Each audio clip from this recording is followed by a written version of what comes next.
Oi gente, tudo bem com vocês? Mais um vídeo falando sobre redação por aqui. Já deixa o like porque isso ajuda muito no crescimento do canal, se inscreve aqui embaixo, ativa o sininho da notificação pra não perder nenhum vídeo que eu postar, porque temos vídeos aqui toda segunda, quarta e sábado, 5 horas da tarde, toda segunda, quarta e sábado, 5 horas da tarde. Usar repertórios socioculturais é de extrema importância para sua nota da competência 2 e competência 3. Então, usar repertórios ajudam você a legitimar seu argumento e também contextualizar com o tema. Diferente do que muitas pessoas pensam que só pode usar filósofos, um contexto histórico, usar obras, você também pode usar filmes, séries, músicas, documentários, livros, o que você quiser, só tem que saber como usar. Chega de enrolação e eu vou explicar tudo aqui pra vocês. Então sim, você pode usar qualquer repertório que você tiver, desde que ele seja válido e contextualizado com o tema. Para você saber se aquele repertório que você usou vai estar valendo para o seu texto, você tem que analisar 3 tópicos. Você tem que saber se ele é legitimado, se ele é aceito pela sociedade. Então, por exemplo, se você usou alguém para aquele repertório, ele tem que ser visto pela sociedade como autoridade naquele assunto. Então, por exemplo, se você estiver falando alguma coisa sobre educação e tudo mais, você, não sei, vai usar o Paulo Freire como sua argumentação. Você não vai usar, por exemplo, Papa para legitimar o que você está falando sobre educação, que não tem muita coisa a ver. Só dando esse exemplo para vocês. Então você tem que buscar colocar alguma coisa que é autoridade naquele assunto vista pela sociedade. O segundo tópico é saber se seu repertório está sendo pertinente, que é quando você relaciona o seu repertório com um tema pedido pelo Enem. E o terceiro ponto é para saber se seu repertório está sendo produtivo. Então se você contextualizou ele muito bem com o tema, porque você não pode só informar o seu repertório, você precisa contextualizar com o tema, lembrando que tudo que você colocar na sua redação é como forma de argumentação para defender sua tese, sua opinião.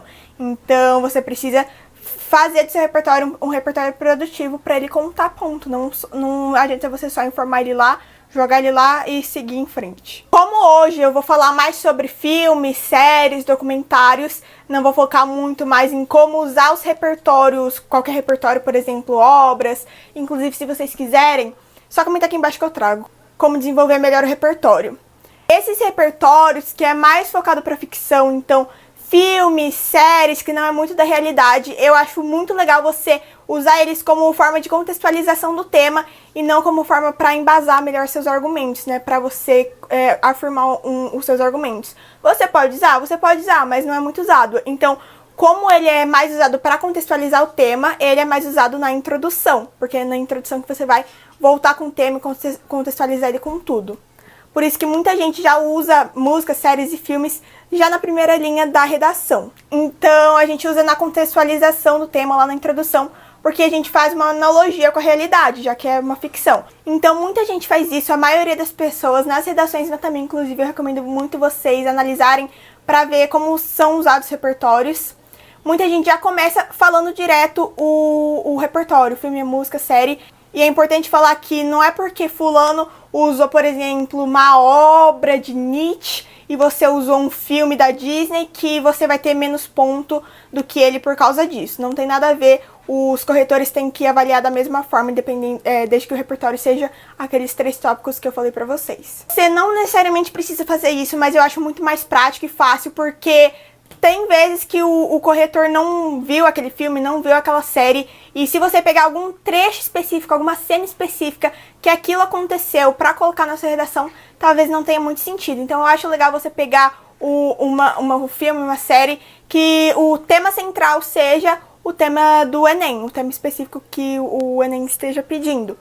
Então eu acho mais legal fazer isso, não é regra geral, mas eu acho mais fácil na hora de você desenvolver, não pegar uma cena que teve em um episódio tal, assim, porque talvez você não vai conseguir contextualizar muito bem, o corretor vai ficar meio perdido. Então, se você pegar, por exemplo, um tema que fala exatamente sobre cultura, ou enfim, alguma coisa assim, e o tema da redação foi exatamente isso, vai ser mais fácil de você contextualizar. Diferente se você pegasse uma série que seja, sei lá, de vampiro, e lá em um episódio, em um trecho, assim, deu nem um super trecho, que falaram alguma coisa sobre livros, um personagem, não sei o que, e você aplicar lá vai ser um pouco mais difícil. Inclusive, ele tem que ser legitimado, então não pode ser uma série super aleatória, que fala um negócio que nem falou muita coisa super abordada no tema, e você colocar lá. E lembrando que seu repertório tem que ser produtivo, então depois que você cita o seu repertório, né, o seu filme, a sua série, você precisa desenvolver ele melhor, desenvolver ele contextualizando ele com a situação aqui no Brasil e falar muito melhor para você conseguir atingir a C2 e a C3. Eu sempre costumo fazer assim, fica como uma espécie de estrutura pronta para vocês usarem, vocês sabem que eu não gosto muito, mas todo mundo, juro pra vocês, todo mundo faz isso, todo mundo na redação Nota 1000 faz muito parecido com isso. Então você já começa assim, no filme tal, retrata a história de tal, ponto final. Aí depois você coloca, por exemplo, fora da ficção, isso, não sei o que, na contemporaneidade, ou no Brasil atual, sei lá, gente, vocês coloquem alguma coisa mais assim, trazendo tudo que você colocou lá pro Brasil. Vou deixar inclusive aí um exemplo de uma redação Nota 1000 que no ano passado muita gente usou Joker como repertório, então usou muito Coringa, então todo mundo começava no filme estadunidense Joker, aí retrata a história de tal, que tem problemas psicológicos, alguma coisa assim. Que era exatamente o tema pedido pelo Enem. Então, esse, assim, foi um repertório muito bom mesmo, porque falou exatamente do que o Enem tá falando.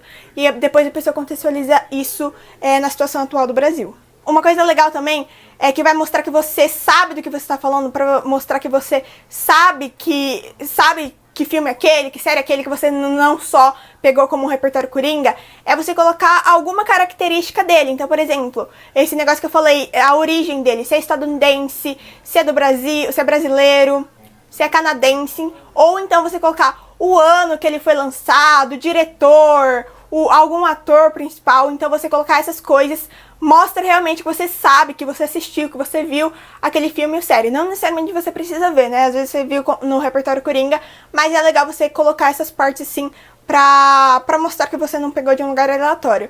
Se você não lembrar, não tem problema, segue a vida assim, tenta contextualizar melhor lá depois. Então, eu só posso usar filme, série, música na introdução, não posso usar nos desenvolvimentos de jeito nenhum. Poder pode, mas eu acho que vale mais a pena você usar nos desenvolvimentos alguma obra de algum filósofo, algum livro, enfim, algum pensamento que acho que vai ser muito melhor para você embasar os seus argumentos, né? Para você fortalecer melhor seus argumentos com isso do que com alguma série, algum filme. Acho muito mais fácil mesmo. Mas para contextualizar o tema, essa é uma das melhores coisas que você pode fazer. Lembrando que você precisa usar repertórios socioculturais que você domina bem.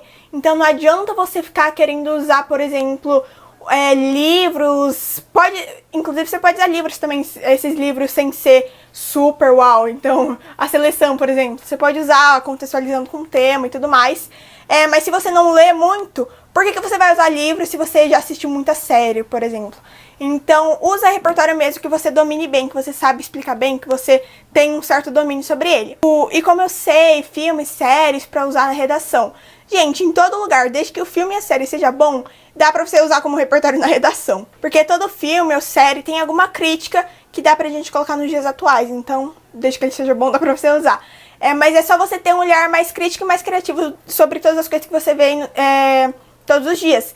Então, por mais que um filme seja de vampiros, você vai ver que lá, subjetivamente, ele vai estar falando sobre algum assunto importante. Por exemplo, não sei, vou falar aqui no caso da seleção, que eu li faz um tempo. Por mais que seja mais um livro de romance, dessas coisas de selecionados e tudo mais, ele fala muito sobre a forma de governo, como as informações são escondidas do povo, né, por quem governa, as desigualdades sociais. Então, se você começar a analisar melhor isso, ter um senso mais crítico sobre as séries, sobre os filmes, você vai começar a conseguir aplicar isso em todas as suas redações. E como fazer para lembrar? Começa a anotar em um caderno todos os filmes, séries que dá pra você usar, que vai facilitar pra você ficar revisando e tudo mais. Qualquer dúvida que vocês tiverem, é só comentar aqui embaixo. Acho que foi basicamente isso que eu queria falar com vocês. Se vocês quiserem um vídeo falando melhor sobre como desenvolver os repertórios, né, nos desenvolvimentos, conseguir aplicar eles e contextualizar melhor, desenvolver melhor eles e não só informar, porque isso vai te fazer perder nota, só comentar aqui embaixo que eu trago um vídeo desse. Lá no meu Instagram eu sempre tô postando Reels sobre isso também. Tem vários Reels falando sobre como usar filmes e séries na redação. Foi esse vídeo, gente. Espero de verdade que eu tenha ajudado, que vocês tenham gostado. Não esquece do like aí embaixo, que isso ajuda muito no crescimento do canal. se inscreve e ativa o sininho da notificação pra não perder nenhum vídeo que eu postar, porque temos vídeos aqui toda segunda, quarta e sábado, 5 horas da tarde. Toda segunda, quarta e sábado, 5 horas da tarde. Compartilhe esse vídeo, compartilhe o canal também pros seus amigos que estão interessados no Enem, no vestibular. Me segue lá nas redes sociais, no Instagram sempre eu tô postando muito conteúdo pra vocês. Não esquece de maratonar o canal porque tem muito vídeo bom. Vou deixar alguns vídeos linkados aqui nos cards pra vocês assistirem depois. Mas foi isso, gente. Um beijo. Tchau, até a próxima.